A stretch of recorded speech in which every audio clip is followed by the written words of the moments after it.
आज फिर मैं कह रहा हूं आपके चैनल के माध्यम से, यदि बहुजन समाज पार्टी को मजबूत करना है, साहब कांशीराम के सिद्धांतों पर, उनके उसूलों पर बहन जी को चलाना पड़ेगा पार्टी को। और जिस दिन वो ऐलान कर देंगी कि जो पीछे गलती हो गई वो हो गई, हम साहब कांशीराम के सपनों को साकार करेंगे और उसी मैंने बनाए हुए रास्ते पर चलेंगे, हम समझौता नहीं करेंगे। तो किसी की ज़रूरत नहीं है, बहन जी लिख कर ले जाएं, दलित और मुस्लिम आपके साथ खड़ा हो जाएगा, बाकी समाज अपने आप जिसको आना होगा आएगा, सरकार आपकी यहाँ भी बनेगी। और अब तक आपको प्रधानमंत्री, बहन जी को मैं कह रहा हूँ, भारत में दुर्भाग्य से जो हमारे सर पर प्रधानमंत्री मुसल्लत किया गया है, इसमें भी आपकी गलती है। जो मुख्यमंत्री आज मुसल्लत किया गया है, इसमें भी आपकी गलती है। आप अगर सही रास्ते पर अडिग रहती, भारत की प्रधानमंत्री 2014 में बहन जी होती, और 14 में अगर ना होती दुर्भाग्य से, तो 19 में कोई मायका लाल रोक नहीं सकता था। पूरे भारत में पार्टी खड़ी हो गई, मध्य प्रदेश में बसपा लड़ी, लोकसभा चुनाव अर्जुन सिंह जैसे दिग्गज को धूल चटाया बसपा ने, बिहार में बसपा 5-5, 6-6 सीट, आज MIM 5 सीट बिहार में जीती, तो इतना प्रचार है। बसपा 99, 2000 में जीत चुकी थी बिहार, राजस्थान में बसपा, दिल्ली में बसपा, पंजाब में बसपा, हरियाणा में बसपा। आखिर कहां चला गया सब? ये सारी पूंजी चली गई तो कौन चिंतन करेगा? बहन जी को सोचना पड़ेगा। हम क्यों सोचे? हमें तो सोचा हुआ, आज भी उसी रास्ते पर हम हैं। हम वोट बेशक मजबूरी में किसी को दे रहे हैं, लेकिन हम लोग नेचुरल बहुजन हैं और बाबा साहब के सिद्धांतों पर चलने वाले हैं, उसी मिशन को आगे बढ़ाने वाले हैं। नाराजगी और गुस्सा इसी बात को लेकर है कि जो लोग बहुजन के हित को प्रभावित करने वाले हैं, जो मनुवाद को पर्दे के पीछे से स्थापित करने वाले, आप उनको ताकत बख्श देती हैं। ये हल्ला इस बार था। और आपने भाषण में कहा, बहन जी ने कहा अपने भाषण में कि जहां जरूरत पड़े, अगर सपा को आपने बड़ा गुंडा माना और भाजपा को छोटा माना, लेकिन आज भी भारत का अधिकांश माइनॉरिटी और भारत का अधिकांश दलित वोट भी नहीं मिला बहन जी को। 22% वोट है, कहाँ मिला? तो वो अधिकांश लोग सपा को सॉफ्ट, भाजपा को, कांग्रेस को हार्ड मानते हैं। तो भाजपा और कांग्रेस के बाद हमको विकल्प तलाशना पड़ता है, और वो विकल्प के रूप में कहीं नीतीश कुमार आ जाते हैं, कहीं तेजस्वी आ जाते हैं, कहीं ममता आ जाती हैं, कहीं अखिलेश आ जाते हैं, मगर बसपा नहीं आती है। तो बसपा के सभी पदाधिकारियों को चिंतन पांडे का पद लेना, सतीश मिश्रा का कल ना होना, क्या वो करना ही पड़ेगा? वो करना पड़ेगा। देखिए, इसमें तो मर्सी नहीं है। ठीक है, वो राज्यसभा सदस्य हैं, वो अच्छे वकील हैं, बहुत अच्छे लोग हैं, वो मिशनरी भी हो गए होंगे, मैं मानता हूं। इतने दिनों तक जय भीम नमो बुद्धाय करते करते हो सकता है वो मिशनरी भी हो गए होंगे, इसमें शक सुबह की बात नहीं। तो नहीं, वो जल तो अभी भी चढ़ाते हैं। अरे मानिए, हम मानते 1%, चलो मिशनरी हो गए, लेकिन हमारा जो सिद्धांत है पार्टी का, बसपा के मन संस्थापक ने जो सिद्धांत बनाया, उससे आप कैसे समझौता कीजिएगा? ये बताइए ना।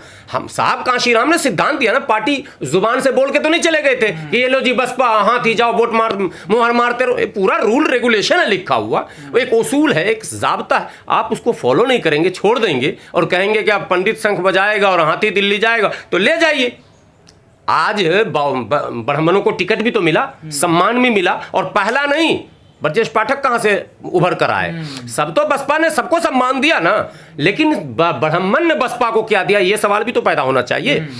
रही बात कांग्रेस मुसलमान की, मुसलमानों ने 2-3 चांस दिया बसपा को, बहन जी को भी दिया। 2007 में जो बहन जी पूर्ण बहुमत में आई, उसमें मुसलमानों का फुल 90% वोट था, लेकिन जब मुसलमान आपसे कट गया और ब्राह्मण सट गया, तो पॉलिटिकल लाभ तो ब्राह्मण ले लिया, लेकिन आपको लाभ नहीं दिया, आपकी झोली में वोट नहीं गया, हाथी पर उसकी उंगली उठी ही नहीं। वो तो कमल की तरफ है, तो कमल वाला हाथी को या खराब तो कर सकता है, हाथी को मजबूत नहीं कर सकता। इसलिए बसपा को अपने सिद्धांतों पर आना। लेकिन शमसुद्दीन रायन और मुनकाद अली ने कितना काम किया बीएसपी के लिए? देखिए, ये जो हवा थी ना, आज फिर मैं बहन जी तक बात अगर चली गई या बसपा के जिम्मेदारों तक, आप गुलाम सरवर को भी वहां लाकर बैठा देते, एक वोट न मिलता। मसला यह है कि आप भारतीय जनता पार्टी से डिस्टेंस बनाइए, पद देने से काम नहीं चलेगा।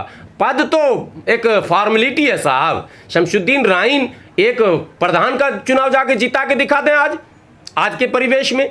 जब तक बसपा अपने सिद्धांतों पर नहीं लौटेगी और ऐलान नहीं होगा ठोक कर कि हम सर्वजन हिताय सर्वजन सुखाय, नहीं, हम बहुजन हिताय बहुजन सुखाय वाले हैं, हम नीला झंडा हमारा निशान है। नारा लगता था ना बसपा की क्या पहचान, वो फिर वापस वही लाना पड़ेगा। और इन फर्जी लोगों को जो कभी आपके हो ही नहीं सकते भाई, मैंने आप दूध और नींबू की दोस्ती करवा रहे हैं।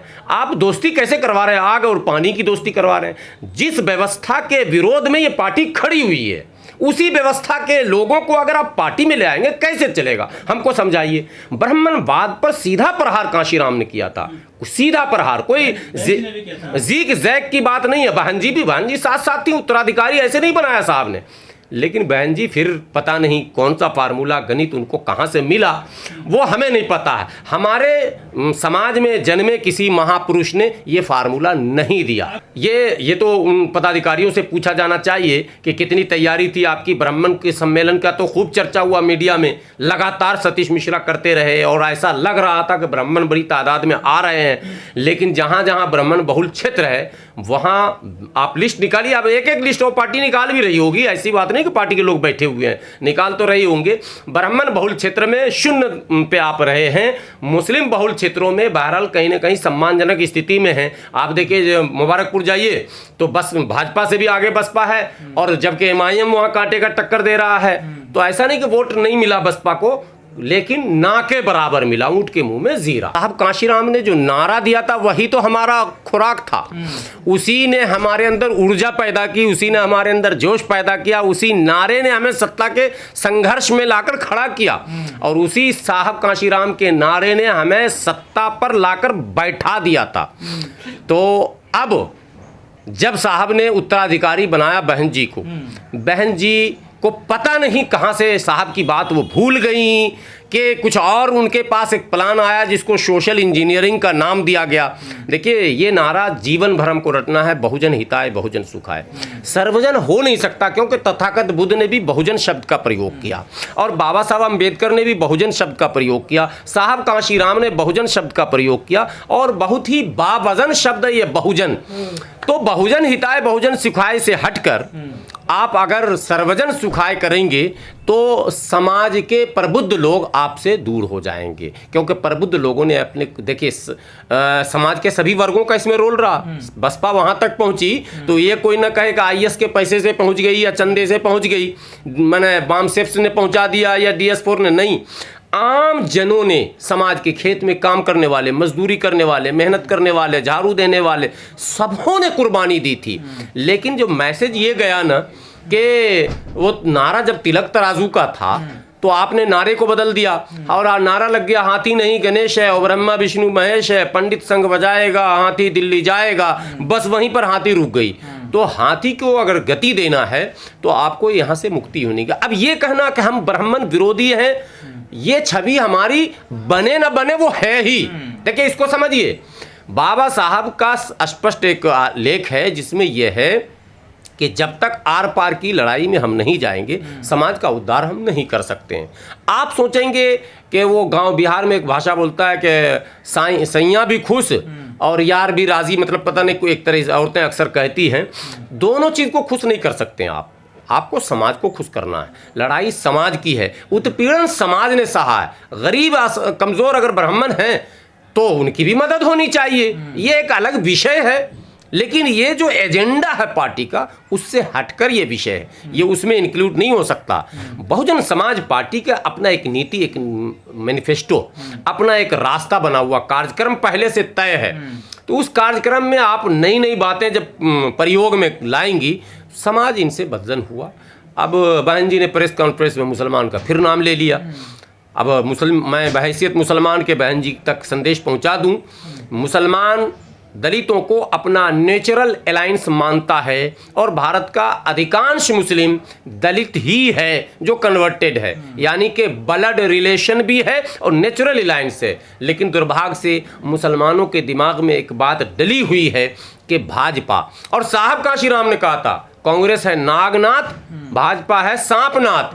तो हमें कांग्रेस और भाजपा दोनों से दूरी बनानी थी। बहन जी जरा ईमानदारी से आप बताइए कि कांग्रेस से हमने दूरी बनाई या नहीं बनाई? हमने बनाई। अब भाजपा से भी हमें दूरी बनानी थी तो आपके साथ आना था, आप भाजपा के करीब चली गई तो हमारे पास विकल्प बचा नहीं, इसलिए हम सपा के पास गए।